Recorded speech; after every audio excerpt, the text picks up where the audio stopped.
Everyone in my school knew the story. The basement. The hidden tunnels.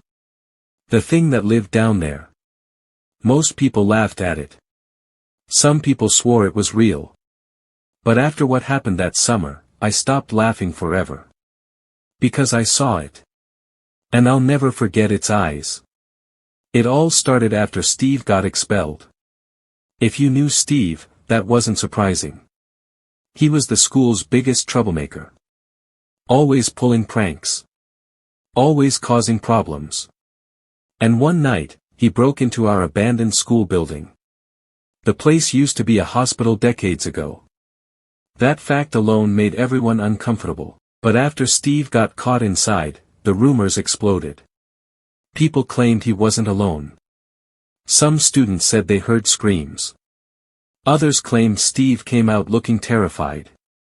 Way more terrified than someone caught by security. Soon, everyone was talking about the basement. The place nobody was supposed to enter. The place where strange noises supposedly came from. The place where something lived. At first, my friends and I thought it was ridiculous.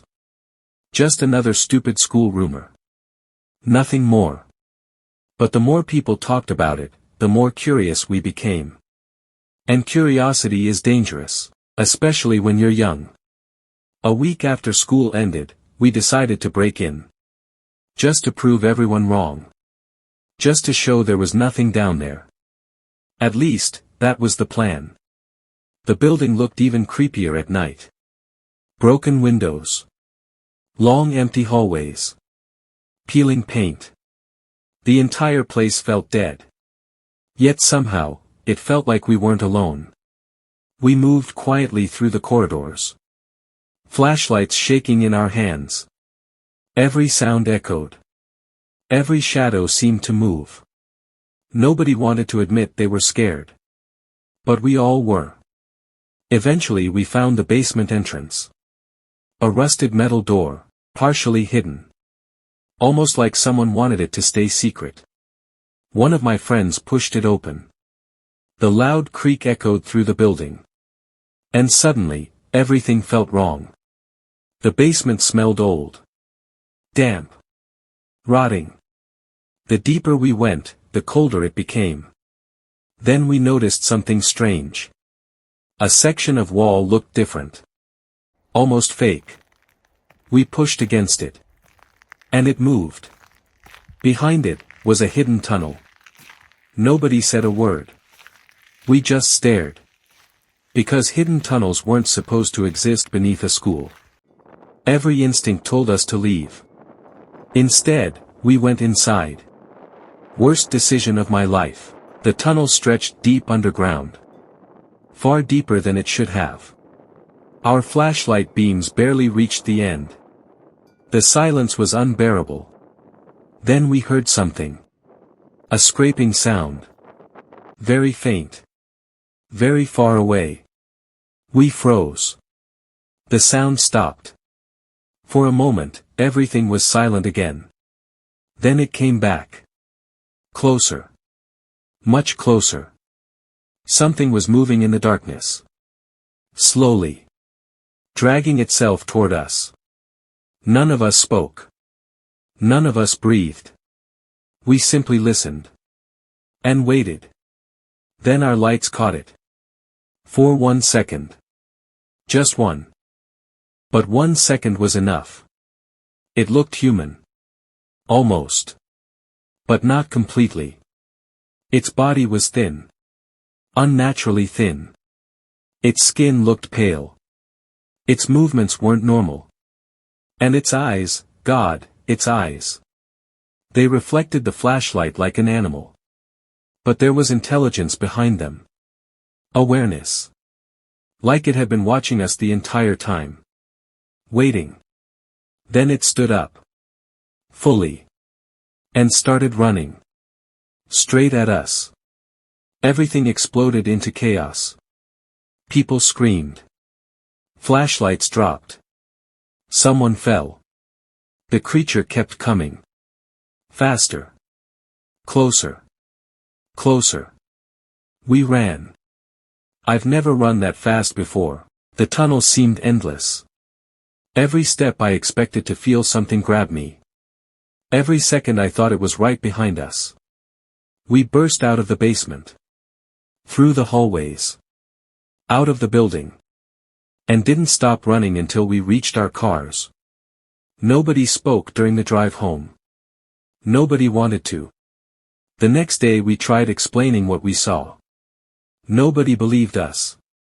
Of course they didn't. Honestly, I wouldn't have believed it either. Years have passed since that night. The school is gone now. Demolished. The tunnels were supposedly sealed. And maybe whatever lived down there is gone. Maybe, but sometimes I wake up in the middle of the night. And I remember those eyes. Watching from the darkness. Waiting beneath the old hospital school. And one terrifying thought always enters my mind: what if we weren't exploring its home, what if it was hunting in ours? I thought she was the most beautiful girl at the party. 30 minutes later, I was running through a dark forest, trying not to get hit in the head with a baseball bat. And the worst part? The attack had been planned before I even arrived. It happened at the end of the semester. Final exams were over. Everyone wanted to celebrate. So I threw a huge costume party. Music. Drinks. Friends. For a few hours, everything felt perfect. Then I noticed her. Standing alone near the edge of the crowd. She wore a gold masquerade mask. Nobody seemed to know who she was. And somehow, that made her impossible to ignore. Every time I looked away, she appeared somewhere else. Watching. Smiling. Waiting. It felt strange. But also exciting. Like something out of a movie. Eventually she walked over. Without saying much. Without introducing herself. She simply smiled. Then whispered something. "Follow me." That should have been my warning. But curiosity is a dangerous thing. Especially when you're young. Especially when you're distracted. So I followed. She led me away from the party. Away from the lights. Away from the music. And toward the woods behind the property. With every step, the sounds of the party faded. Until there was nothing left but silence. I finally stopped walking. Something felt wrong. Very wrong. The girl hadn't spoken in minutes. She just kept moving deeper into the darkness. Almost like she knew exactly where she was going. Then she stopped. Slowly turned around. And removed her mask. The second I saw her face, my stomach dropped. Because I recognized her. She wasn't a stranger. She was a friend of my ex-girlfriend. An ex I had only dated briefly in college. An ex who never accepted the breakup. An ex who blamed me for everything. Before I could say a word, I heard another sound. A footstep. Then another. From somewhere behind me. I turned around. And there she was. My ex standing in the darkness. Staring at me. Not smiling. Not speaking. Just staring. Then I noticed what she was holding. A baseball bat. For a second, my brain refused to process it. A baseball bat? Why? Then she started walking toward me. And suddenly, I understood. This wasn't a conversation. This wasn't closure. This wasn't a coincidences. It was an ambush. My ex began screaming. Accusing me of ruining her life. Blaming me for things that made no sense. Every word sounded more unhinged than the last. And all the while, she kept getting closer. Then she swung. The bat missed my head by inches. I heard it cut through the air. A sound I'll never forget. If I had reacted a second later, I might not be telling this story. I ran. Instinct took over. Branches slapped against my face. Roots nearly tripped me. Behind me, I could hear shouting. Footsteps. Movement. I didn't dare look back. My lungs burned. My legs felt weak. But fear kept pushing me forward. Because I knew one thing. If they caught me, I had no idea what would happen next. Eventually I saw lights. The party. People. Safety. I burst out of the woods and didn't stop until I reached a crowd. Only then did I turn around. Nobody was there. The darkness had swallowed them again. Police were contacted. Statements were taken. But proving what happened wasn't easy. The two women disappeared before anyone could find them. Almost like they had planned every detail. For weeks afterward, I couldn't sleep. Every shadow looked suspicious.